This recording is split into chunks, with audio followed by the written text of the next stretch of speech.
श्रीगणेशाय नमः। श्रीजानकीवल्लभो विजयते श्रीरामचरितमानस प्रथमसोपान बालकांड। वर्णानामर्थसंघानां रसानां छन्दसामपि मङ्गलानां च कर्तारौ वन्दे वाणी विनायकौ।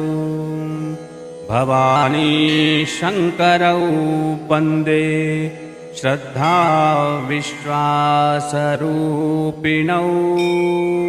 याव्यां विना न पश्यन्ति सिद्धः स्वान्तः स्तमीश्वरम्। वन्दे बोधमयं नित्यं गुरुं शङ्कररूपिणम्। यमाशितो हि वक्रोऽपि चन्द्रः सर्वत्र वन्द्यते। सीताराम गुणग्राम पुण्य आरण्यविहारिणौ वन्दे विशुद्ध विज्ञानौ कवीश्वर कपीश्वरौ। उद्भवस्थिति संहारकारिणी कलेशहारिणी सर्वश्रेयस्करीं सीतां नतोऽहं राम बल्लवान्। जन्मायावशवर्ति विश्वमखिलं ब्रह्मादिदेवासुरा।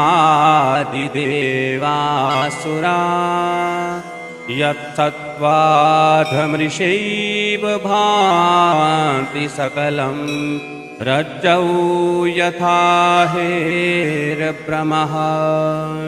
यत्पादप्लवमेकमेव हि भवाम्भोदेस्थितिर्षावताम्।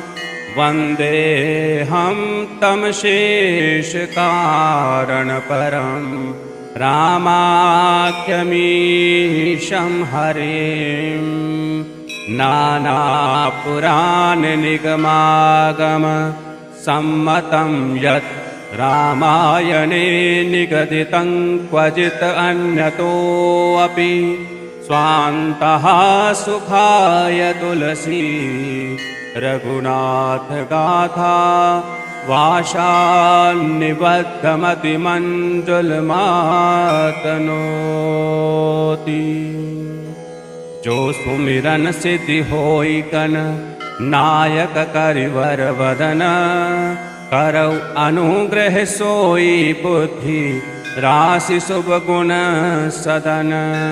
मूक होई पाचाल पंगु चढ़ई गिरिवर गहन।